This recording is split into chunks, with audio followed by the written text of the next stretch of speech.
Welcome. You are listening to Caregiving Secrets with Deborah Greenhut. If you are a family caregiver or expect to be one, and you want to maintain your well-being while caring, then you are in the right place. I am your host, Deborah Greenhut, speaker, author, and rational caregiver advocate. I'm a family caregiving veteran, bringing you survival secrets and experiences from experts who share the goal of doing less by managing more. We need to invent and reinvent family care, and together we're going to do it. My big idea is rational caregiving, and my motto is, let your brain lead your heart. Please share yours in the comments. Caregiving Secrets, because friends don't let friends be caregivers alone. Let's do this. Hello, everyone, and welcome back to the Caregiving Secret. My guest today is Emma Lyons, and she is going to talk about a very important subject. I do find that many caregivers come to caregiving because they have experienced a trauma of some sort in their lives. And I asked Emma about that a little bit, and I know she has plenty to share. In my own experience, I became a caregiver because I saw someone else crying when I was about 3 years old. And we had quite a bit of family trauma in our household going on, and I didn't really understand it at the time. But my mom was in the habit of washing my face and washing my face continually, and almost to the point of bruising it and telling me that I was still dirty, I was still dirty. And that's something that really traumatizes a little girl or a little child of any age. And I think some of that filtered into my always impulse to be a caregiver of other people. I could never take care of myself. And through much of my life, I was a caregiver for others until I stopped one day and thought, well, what about me? So Emma, I'm going to turn it over to you to introduce yourself and tell us a bit about your experiences with trauma and helping people to heal it. Well, thanks so much, Deborah. I'm fascinated by your story, first of all, but I'll get back to that. So, my name is Emma Lyons. Thank you so much for having me on the podcast. And I work with mostly women who are ready to break out to their next level, mostly business women, but are feeling kind of stuck or restricted. And what I've noticed is that 99.999 times out of 100, it's not about the strategies or the tools or the program. That's sometimes out of alignment, but even when people have all of the perfect systems, if they're misaligned, if they have like underlying trauma or blocks around being visible, around showing up, like fawning, afraid of what other people are going to say, fear of rejection, which I think is really common in people who want to look after other people because we want to look after other people so they like us. So there's this kind of need to be liked. And if we're serious about being successful, we gotta move beyond that and just start living for ourselves. So this is why I'm so passionate about what I do, because so many women are trapped in that fawning cycle, trying to please other people and putting their own success on hold while they try and caretake other people. That's true. And women do about 60% of the caregiving. There are about 53 million caregivers in America, and the statistics are the same, pretty much the same all around the world. So the ratio of caregiver to population is about the same. And it is true that women are often taught to care for others before themselves. And that's why the one person in the family who has always taken care of everyone and been kind to everyone is the one who gets the job. And that's typically the eldest daughter. And that's certainly the place I fall into. And I did care for my parents, among other people. Um, what is it that's most important for a caregiver to understand about that connection between trauma and the inability to care for yourself right away? Well, you've got to kind of look back at where these things originate in your family. Like your story was fascinating about your mom washing your face and telling you that you're dirty. That will really scar a woman because scar a child because that's kind of telling you that there's something unclean about you. And that's her own trauma, that's her own projection. But as children, we take it on unconditionally. Our parents are like the God figures, and they're not wrong. It must be me.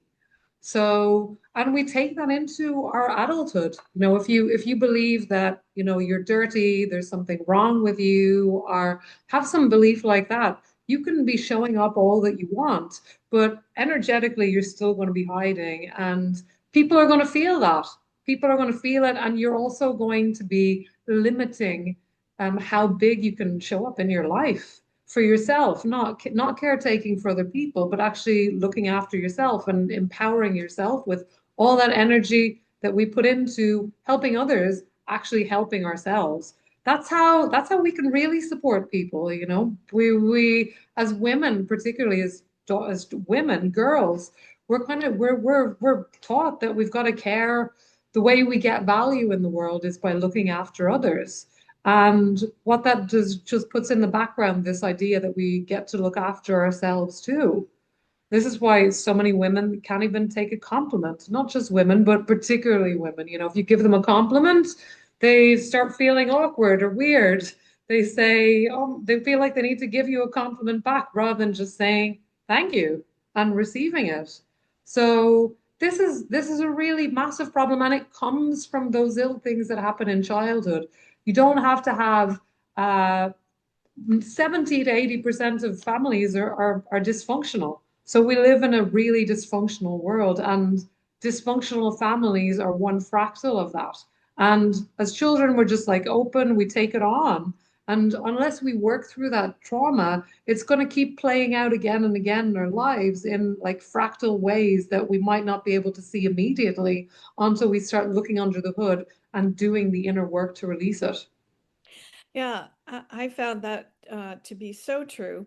Um, I couldn't even begin to address it really until my mother had passed away, to really start thinking about it. And I've noticed that there's a different protocol for caregivers when someone has a physical illness. Somehow we understand the choreography of that. There's going to be a hospital, there's this, there's that, or Oh, you're yes. bringing the hospital home and there's technology to understand. And I don't mean to minimize that. That's an awful lot of work. But I've also experienced living with a person with a mental disorder, and there's no roadmap. There were not Yeah. tools or protocols to handle. Um, so while we're talking about trauma of the person, there's also possibly a family or relationships around that. Is there some advice you have for the surrounding people, since there is no choreography, there isn't a dance that you do that is understood by all the practitioners? What should people around the traumatized person be doing?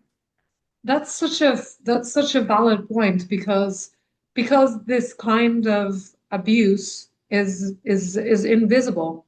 And when I say abuse, I'm talking about like emotional neglect, all kinds of things, and subtle emotional manipulation, like covert narcissist kind of things. Those things are invisible to the naked eye because we're also programmed into this idea that, control is care. This is invisible to a lot of people. So they will minimize it. They will say you're overreacting. And that can be really invalidating and really damaging for someone who's internalized all those beliefs. And yeah, I think you're right. There is no roadmap, and it's not easy when you're a child to free yourself from that. But when we get to adulthood, it's we if we want to become the fullness of what we're of the template of who we are, it's our job to work through that, to build to come out of that so that we can give ourselves the freedom to have the success and actually thrive the way that we want. And you're right, there is no roadmap. I've lived as an adult. I was living with someone who had a mental illness, and it's you've got to put boundaries down. You got to like assert your space, and of course, that's very difficult for a child. That's impossible for a child to do. You can't ask a child to do that. But as adults, that's the job that comes up in front of us. And because so we live in a very codependent world, and I think a lot of caretakers, they have that codependent energy. We want to look after everyone else before we look after ourselves, and this can lead to kind of burning ourselves out and not and saying yes when we mean no, just to satisfy the other person when we actually just need to take some time for ourselves. So it's a big ask. It's a big ask. I'm not minimizing it all, but it's about putting yourself first and saying that my peace is the first priority. Yeah, it's a many-headed problem. I One of the things that interests me is the collateral damage to a family when people are trying to heal themselves within a mental or emotional disorder that has probably plagued them for many years. My husband of 35 years was a hoarder, and that finally just combusted our relationship. And my children were much older. They were about to leave for college when all of this happened. And the therapist's advice to me, which I still, I'm still puzzled by it and never quite got over it, was that I should forget the last 30 years had ever happened.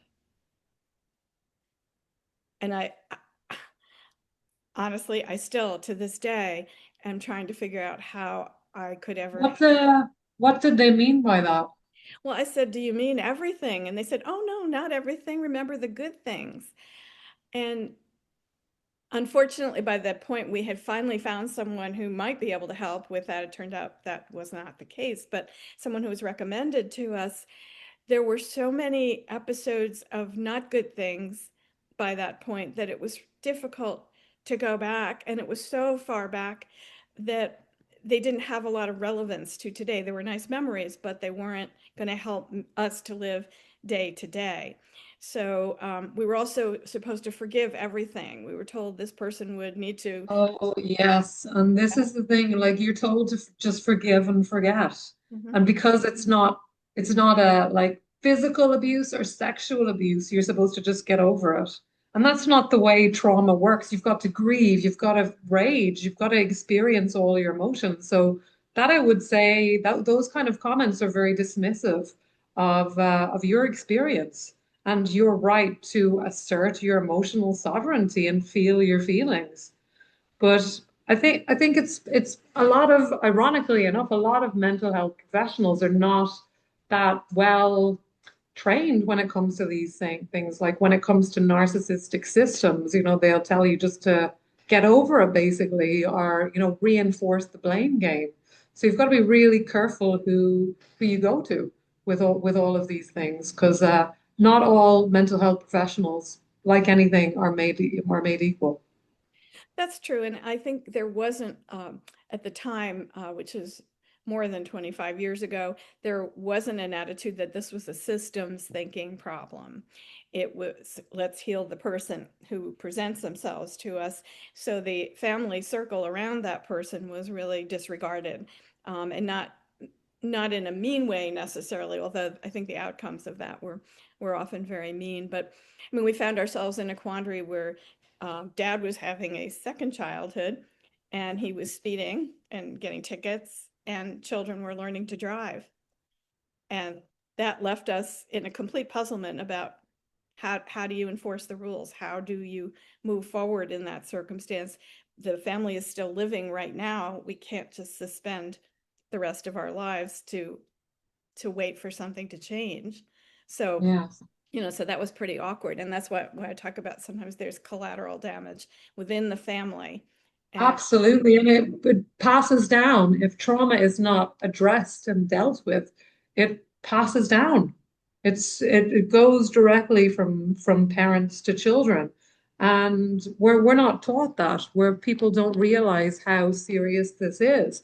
And people aren't even aware of their own trauma from their own family systems. People just minimize it in order to survive. They think, oh, I don't need to work on that. It wasn't that bad, even if they had a very abusive mother or father. They minimize the damage and say that it wasn't that bad, but this is just a coping mechanism and a mask. Yeah, I think that's part of the problem, that it until recently, I don't think it was really understood to be generational or systems, and those have been really huge missing pieces, and why a lot of this kind of therapy um, doesn't work to sustain the whole family unit, which would be a better outcome for everyone. I mean, some relationships are not sustainable, and we have to accept that. Exactly. And we're just kind of taught to do the surface level healing, which is basically trying to feng shui your house while the house is on fire. I mean, trying to feng shui your furniture while the house is on fire. It's not going to work. It might look nice for a second, but then it's going to burn down. That is a great analogy for what it is to be moving your furniture while it's on fire. There isn't certainly isn't a way to do that. When you are working with people, what is your specific specialty? Where do you focus your practice or your coaching? Well, I work a lot with female entrepreneurs or women who want to be entrepreneurs, who are transitioning from something else, like maybe even caretaking, but are feeling limited in their ability to step into that new position. And they're starting to realize, maybe a lot of people that I've worked with, they've paid for all of these systems and solutions, but aren't seeing the results and are starting to become aware that there is their own, we all have a thermostat with how much success we allow in. And if you've been brought up in a dysfunctional family where you had to kind of turn down the volume on your own aliveness, that doesn't stop just because you leave the house.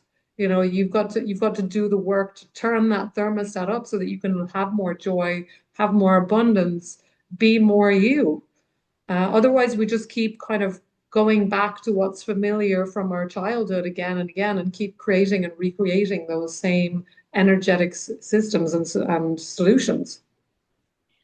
That's really insightful, and helpful, because I think that key piece for me of caregiving, and possibly for you of trauma healing, is to recognize that you need to do self-care, that is critical. It's not everybody else's job to heal you. It is your Yeah. job to help with yourself. Not that you can't use a little help from your friends and your family, but that, as you said, Emma, that you really need to take on the responsibility and agree to do the work that you need to do. And the other thing that I want to say here on this point is that you can't heal yourself while you're sitting in a toxic field.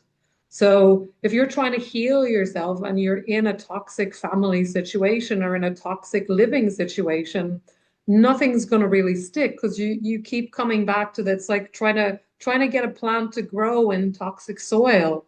It's like just trimming the edges of a tree while it's like growing in poisonous soil. It's not going to work. And I see lots of people looking for those kind of solutions because they're much more comfortable than going to the root of the problem, but it's not going to be a sustainable solution. Absolutely not. So the important thing is to have the right environment and the right motivations to do it, and understanding that you are going to have to work within the context that you have, but that doesn't mean that you can't seek a healthier ground or better soil if Exactly. that's important. Exactly. You've got to, if you're in a toxic living situation, or if you're caretaking someone who's draining your energy, your self-care dictates that you need to get yourself out of that situation, and that person needs to find someone else. It's not your responsibility to bleed yourself dry, to put yourself on fire so that someone else can stay warm. That's self-sacrifice, that's martyrdom, and that doesn't really serve anyone. Right, that's not the same as thing as healing, although people who become No. caregivers at an early age are prone to think so, that martyrdom is the route to healing the world. Oh, yeah. Yeah. I mean, I bought into that as well. You know, we think that this is how we gain value in the world, by saving other people Mhm. rather than turning that inwards and actually saving ourselves. And that's the only person we can actually save. So you can't save anyone else, but you can look after and save yourself. Emma, it's been a great pleasure to speak with you today, and I wanted to mention that we're going to put a lot of links to you in the show notes, but are there particular things you'd like our listeners to know about connecting with you, reaching out to you, that we could say right now? Well, yeah, you can reach out to me on go to my website, Emma S. Lyons. And I also, if you're starting to recognize that maybe you're stuck in one of these loops in this toxic cycle, I have a free gift. It's uh it's for women who are looking to kind of step into more of an entrepreneurial role. But if you could check that out. I'm going to drop its tiny URL, break the loop. I will put it in the show notes here. Tiny URL, decode sabotage. So it's a sabotage decoder to see how you might be sabotaging yourself or sabotaging your life. If you want to do something and you find yourself procrastinating, burning out, and just going around and around the same loop, it's your job to do something about that. So don't wait. Don't wait for someone else to give you permission. Let this be your sign. That's a wonderful insight to carry away, and I will be looking at that myself. I'm sure it's information that we all can use. So I want to thank you, Emma, for joining us today, and I hope you enjoyed it as much as I did, hearing more about how to be healing ourselves and taking better care. Thanks for joining us today, Emma. Thank you so much, Deborah. You're welcome.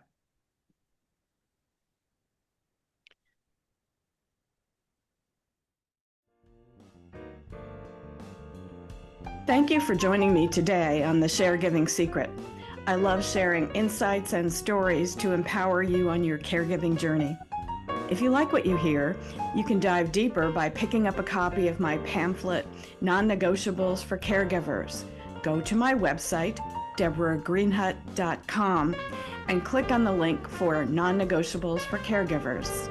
Until next time, keep sharing, keep caring, and remember, you're not alone on this journey. Thank you for listening.